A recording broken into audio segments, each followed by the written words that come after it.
Hi guys, welcome back to Twisted Locker. Today we're going to be talking about some of the best male villains, in our opinion.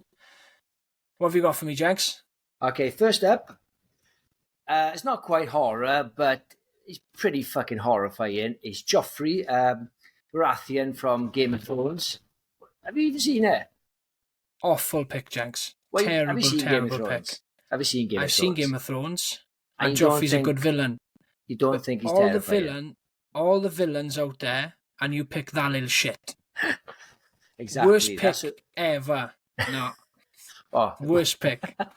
right. Let me tell you why he's awesome. One, he's a spoilt brat, which makes him very powerful. He is the prince, which makes him absolutely horrifying. The scene where he cuts that guy's tongue out is relentless. Every time he was on screen, putting aside how shit Game of Thrones went, whenever Joffrey was on screen, he always had fucking goosebumps. He was absolutely horrifying. Cersei was terrifying, but she had the intellect to know, where to draw the line. But Joffrey, honestly, he's children villains that haven't been nurtured properly, raised properly, are absolutely terrifying. I don't know how you can say he's a shit villain. He is absolutely one of the best, without a doubt. I don't think he's a shit villain. I just think it's a crap pick. There's so many out there you could do. Joffrey.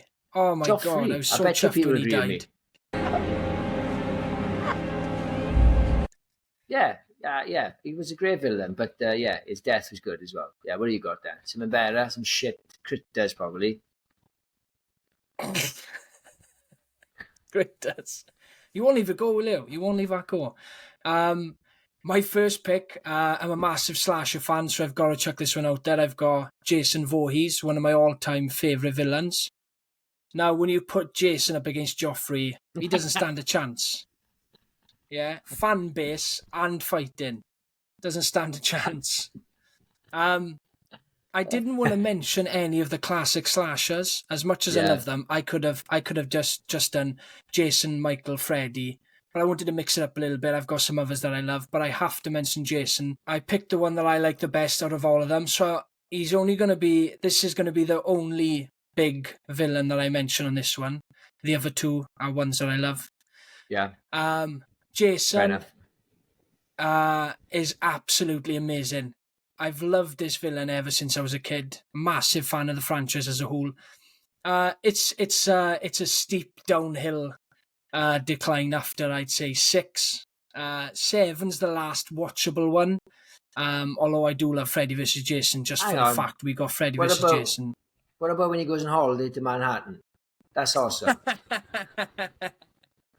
What for the last like 5 minutes of the film he's walking Manhattan? Sorry, you would. Yeah, you can't beat that scene on top of the roof where the guy's trying to phase with him. You can't beat it, like. Yeah. Someone in a writer's room wrote that, mind. Someone handed that script into the studio and it got passed. I think Joffrey could have taken out Jason in Jason Goes to Hell the Final Friday. He's not in it, so anyone can take him in his fat suit, like. Yeah. No, apart from his declining movies, it got a bit silly towards the end, but the first 6, well, I say the first 6, I'm not a fan of the 5th one. I don't like what they done with it, the whole twist at the end. If you're not going to bring Jason back, just don't make one, or bring him back from the dead like they did with part 6. Obviously, they knew with part 6 that they needed to bring him back from the dead for this franchise to continue. But it's not even the reveal that Jason isn't actually Jason. It's Copycat. It's a bad film before that anyway. I've never been massive on the first one, probably because Jason isn't in there. Right. I appreciate it for what it is. Good. What have you got now? Films. What have you got? Forget about the films. Jason, why do you fucking love him? Well, this is Jason's legacy, innit? You're talking shit. You're talking about the fucking first one. He's not even in it. Why is he awesome? Why is he better than Joffrey? Come on. Why is he better than Joffrey? You slagged off Joffrey. I know you got nothing. You're just saying, oh yeah, I love part 6. Come on. Oh, you put me on the spot now, Jenks. Yeah, exactly. So Jason belongs on any top spot. The hockey mask, the kills, everything about it. His body count is the highest of them all. And it's just the most consistent franchise. And like I said, apart from the last few films, the first 6 are awesome. Jason belongs on any top spot. By far my favourite villain. Well, one of my favourite villains. What else have you got for me? I'm just going to slag your next one off now, just for the sake of it. Right. I don't care. This guy's going to pop up on most of my videos because I fucking love him. I just cannot mention him. It's Kurt Parlo from Salem's Lot, the TV show. The 1979 one, not the one with Rob Lowe. That's fucking shit. It's played by Reggie Nalder. If I got that pronunciation right. He's just an old, decrepit old actor from the 70s. And he plays the part so well. This character is one of my favourites. He doesn't speak. In the book, he's a bit more of like a Dracula figure, a bit more charming. This one is just an animal, a little bit like the Creeper from Jeepers Creepers, which was about to be on my list, but I figured Joffrey. And I just love the way that he's just an animal. You can't reason with it. He's not charming like Dracula, where you could maybe sweet talk your way out of being killed. This thing is a monster. And not only does he look awesome and terrifying, but he will fuck you up. And that scene in the jail, when that guy's in jail for the night. He just turns up, the little shadow going past the bars. Oh, it's such an easily watched clip on YouTube. If you're not even seen the film, just type in Salem's Lot jail scene, and it's just terrifying. Yeah, it's the way he pops up on screen and the noise. I love that scene. Yeah. And I think not even Joffrey can take out Kurt. Right, so we've got a list here of the greatest villains of all time, and so far we've got Joffrey up against Kurt Parlo. Well, they're not Just think about that each for other. a second, Jenks. They're not fighting. Yes, it's not like. Well, I actually watch Joffrey versus Kurt. Right, what's your next pick? My next pick from one of my all-time favourite horror movies, as iconic as they come. It's Jack Torrance, played by the brilliant Jack Nicholson. Same as you, Jenks, with Kurt Parlo. He's going to pop up, specifically Shining as well. He's going to pop up in so many videos because I just adore this movie. And Jack Nicholson's performance in this film is absolutely flawless. His descent into madness. Some argue he's mad from the start.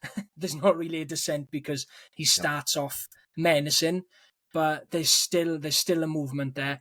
I just love it. And then when he turns, it's amazing. The iconic scene with the door. Here's Johnny. Here's Johnny. It is by far one of the greatest performances of all time. Now, if that film was bad and he still put in that performance, I'd still give it 5 stars because I enjoy that film for Jack Nicholson alone. That's not to say I don't enjoy all the other aspects. I do. But Jack Nicholson absolutely carries that film. Yeah. I've got to say as well, we've got Henry Thomas playing Jack Torrance as well in Dr. Sleep. Yeah. One of the best makeup jobs I've ever seen. That bit when he's on the bar and you've got the side camera on him. Yeah. Oh my God. You can't take your eyes away from the screen. It's crazy.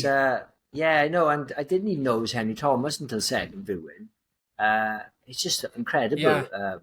I don't know whether they did a CGI tinkering to make him look a little bit more like him. Yeah. But you know, I've seen him in stuff afterwards now, and I can see Jack Nicholson. It's the expressive eyebrows and the face. Yeah, Jack Torrance, absolutely. Almost my number 1 spot, but Fair enough. Torrance. What else have you got for me?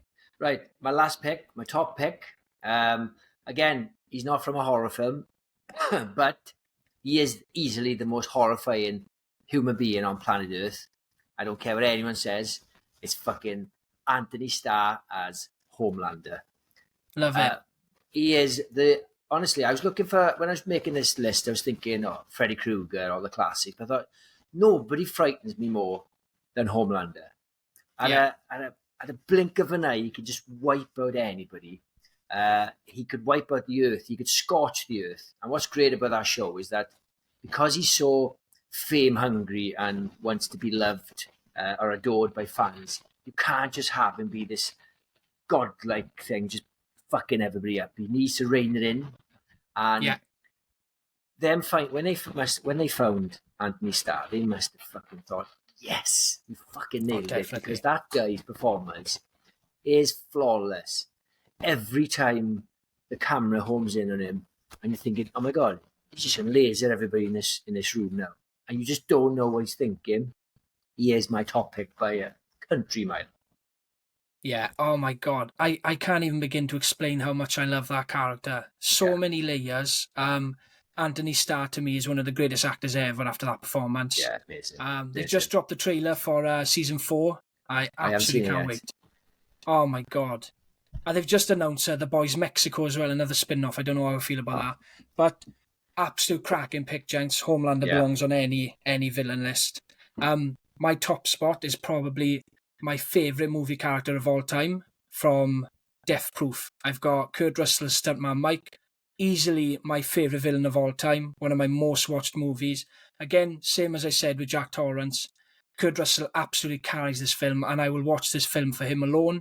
When he's not on screen, I'm not enjoying the film as much. It's not to say I don't love the film as a whole, though. Yeah. I absolutely love stuntman Mike. Is everything about him, the car, his lines, his look. Car is 100% death proof. Only to get the benefit of it, honey, you really need to be sitting in my seat. To think that Kurt Russell was absolute last choice for this movie is insane. Quentin Tarantino and Rob Rodriguez are on set messing about saying Planet Terror is an unmade John Carpenter film, and then they said, they played with the idea of Kurt Russell playing stuntman Mike. And that's how it came to be. Going, he'd be a great stuntman Mike, so we ended up hiring him. But I just absolutely love this character. I spend my days quoting him non-stop. Quentin Tarantino isn't short of creating some of the best characters in cinema history. Kurt Russell is my favourite creation from Quentin Tarantino. What do you reckon, Jax? Yeah, good choice. I am a big fan of that film. I wish they'd kept it at 90 minutes rather than stretching out, because it is not as good with that scene in the bar. Bugs me with Tarantino's in it. But overall, I'm a big fan of that. It was one of those things where, he and Rodriguez were trying to make B movies, and Tarantino couldn't make a bad movie even when he's trying to make a bad movie. Isn't it? He accidentally made a good movie, yeah, of course. Like Planet Terror, he did everything right. It's a shitty movie that's meant to be shitty. And he couldn't even make a shitty movie. And you could tell he was trying, because it's got the guts of a shitty movie, isn't it? Yeah. But he's just too good. He's just too fucking good. Yeah, good choice. There we are, guys. That's all we got time for today. Just remember, if you liked the video, if you enjoyed the video, leave a like, comment, and subscribe, and we'll catch you on the next one. Cheers, guys.